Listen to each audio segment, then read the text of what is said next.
What's up, makers? Today we're going to look at designing and creating this waterfall coffee table from white concrete and live edge mahogany.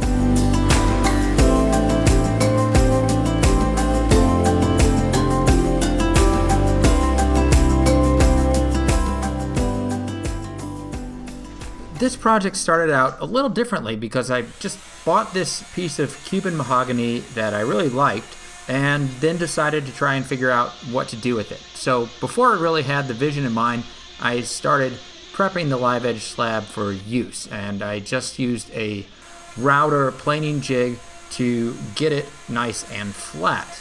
Essentially, it is just two parallel rails and a cross piece with a channel for your router that allows you to run your router over the top of your wood piece at a constant height and thus get it flat.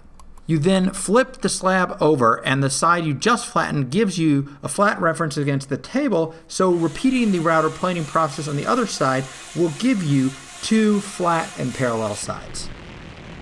Now, overall, this is a really pretty simple and easy process with the jig that you can make in 30 minutes and is great when you have a slab that is too wide to go through your planer. And while this process does get it flat, there will be a few lines and marks from the router that you'll want to get rid of by sanding. If it's more severe, sometimes you'll use a belt sander, but this time just a normal random orbit sander works fine. Since the slab needs to be sealed when you pour the concrete around it, I went ahead and applied polyacrylic to it. Although, as you'll see, I'm about to change the design, so it was a little bit early for that after all. Thinking about what to make with the slab, it occurred to me it would be fun to work with white concrete again and make a white GFRC waterfall table with the slab inlaid. So I started breaking down the melamine pieces for the form. Now, if you want some details on how to make the form for melamine, check out my past videos, but now I'm going to talk about design a little bit more. I didn't want to make another rectangular plane shaped table, so I just designed in place right on the melamine form using a pencil and straight edge to draw shapes at sort of abstract angles to get a geometric organic shape that looks good to my eye. I then used my new track saw to cut along the angled pencil lines and create the base of the form, which of course will be the mirror image of the tabletop shape once we pour the concrete. And of course the track saw is totally unnecessary. A circular saw will work perfectly well for this. Since I'd arbitrarily drawn the angles, I had to measure each of them on the form as I went in order to figure out how to cut the side pieces. The easiest way to do this is just to take 188 degrees, subtract the angle you measure from it and divide it by 2, and that's the angle you set your table saw at.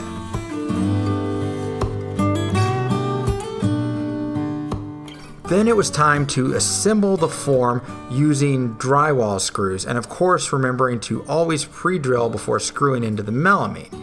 Now you'll see that as we assemble the form, it takes on the inverse shape of the table that we designed, and that's because we're going to be pouring the table upside down.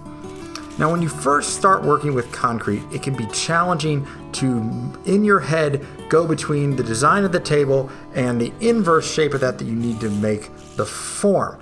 But as you continue to work with it, I've noticed it gets much easier to kind of go back and think both in the design and then just automatically see what the mirror image will look like. And as you become more comfortable doing that and going back and forth, it really does open up a lot of cool and different design possibilities. Speaking of design, I started looking at the plan as of that time, which was to lay the slab flat into the top of the countertop, and decided that I didn't like the proportions of the slab to the tabletop when it was sitting in the form and visualizing it, and decided that I should do a mitered waterfall edge with the slab. So I had to go back and chop it in half and create a mitered edge so that the slab would actually waterfall over the edge of the table. As soon as I put the slab in the form, I realized I had an issue. Because I cut it with my track saw and it was the first time I was using that, the slab miters were not perfect. But the form was a perfect 90 degrees and I needed them to line up. So to solve the problem, I just decided to use a metal L bracket to hold the slab at exactly 90 degrees, and then use glue and tape, and we'll just remove that L bracket after the concrete forms around it and holds it in place. So continuing to design as I went, I looked at the straight edge across the bottom of the slab and realized that I just didn't like the way it was going to look because it wasn't going to be parallel with the bottom edge of the table, and it would look better to be a more curved organic shape that sort of appeared to be part of the live edge.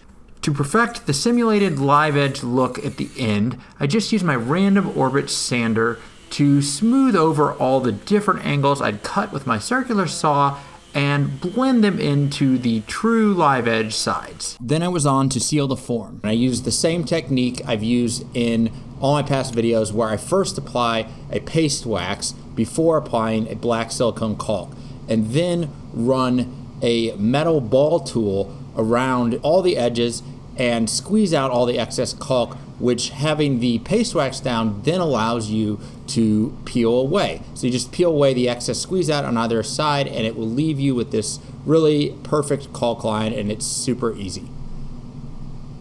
So as soon as I finished peeling away the caulk, I had an uh-oh moment, because I'd planned to put 1/4-inch lag bolts in the sides of the slab. So I had to use a razor blade and remove the slab from the form, then go back, drill holes, 1/4-inch holes, put 1/4-inch lag bolts into all the sides. And what this is going to do is help the wood and the concrete remain bonded together, as the wood can possibly move over time.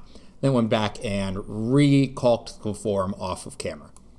So before we pour the concrete, I wipe down the surface of the form really well with some mineral spirits to remove any sort of contaminants or wax from there that will give us an uneven finish on our concrete surface. I also use the shop vac just to remove any debris, because everything that's in that form will show up in that surface. It takes on the exact shape of whatever's there. So now we've got the form assembled and we're ready for the pour. I want to just go through everything we've done here before we pour concrete into it. So we've got the live edge slab. You see I've covered it with tape because I want to make sure that the concrete doesn't get onto this part that will be exposed on the underside of the wood.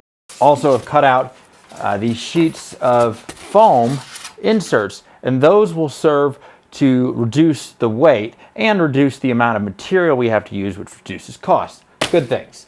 Lastly, to hold the foam down, I've got this contraption which I just made from scrap 2x4s and plywood, which is raised up here so the concrete can flow underneath it, and will hold this foam down so it doesn't rise up and come out and float to the top.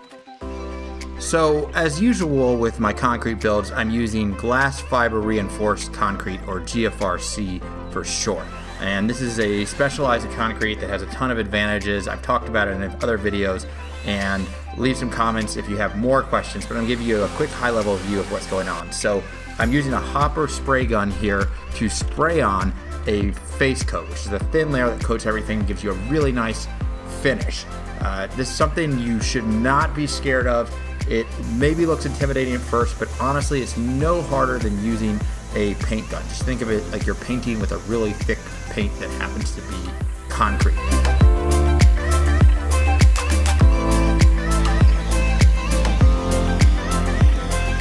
Then I'm going to use a chip brush and just go back after I spray and just lightly paint over the surface, and this removes air bubbles. You don't have to vibrate the concrete like you would to remove air bubbles with a typical store-bought concrete. Then I go back and I'm going to mix a back coat, which is going to have glass fibers in it, and that is just an incredibly strong, about 3 times the strength of your normal store-bought concrete, and I'm going to fill that in the back. While I'm doing that, just wanted to quickly remind you that if you like this video, I'd greatly appreciate if you hit that like button to let YouTube know. And if you want to be notified about my future builds, then hit that subscribe button and the bell button. After filling the form to within about a 1/2 inch of the top, I got out the foam inserts that I'd cut previously with an X-Acto knife and put those into the form. Then I got the cross brace and put it on top to hold them in place. By the way, those pieces holding up the cross brace are above the top of the form by the same height, in this case a 1/2 inch, as the piece of plywood that's holding it down, so the foam will be perfectly even with the top of the form or the bottom of the table. I then finished filling in the rest of the form and covered it with a plastic tarp, and this is going to help it cure more slowly and will give you a better result in the end. I like how this is looking here. It's came out pretty well. I pulled it out of the form off camera. I gave it a quick hand sanding with 400 grit sandpaper, wet sanding, and that just gives it a nice smooth finish and removes the texture of the melamine form. So next steps. Unfortunately, when I was sanding it, I did get the wood a little bit roughed up, so I'm going to have to resand the mahogany, put polyacrylic on it again, and then put sealer on the concrete. Then this part will be done and we'll be ready to do the mahogany legs. Let's get going.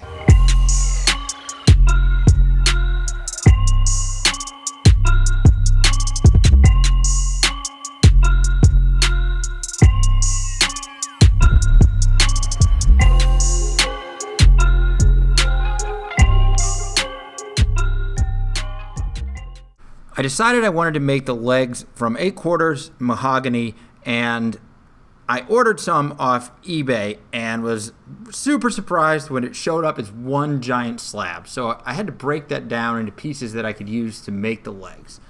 And when I say it was rough, I mean this stuff was really rough. There was not a flat surface or square edge to be found. So I had to use my new track saw to cut it in half into two boards that would both have that one flat straight edge then to reference against and square off the rest of the sides.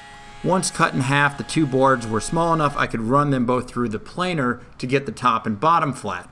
Then I broke them down to rough length using my circular saw and took them over to the table saw to use my crosscut sled to cut them to the exact length that they needed to be for the table, which in my case was 16 inches.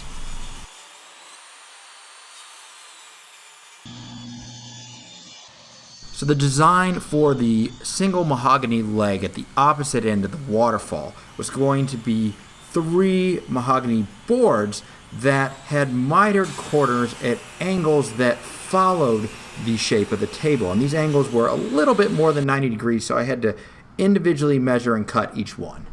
Since the miters weren't at 90 degrees, I had to cut 2 braces from scrap plywood in order to hold the 3 pieces of mahogany for the leg in place while I did the glue up. After that, all that was left to do was sand down the leg and apply some polyacrylic finish to it.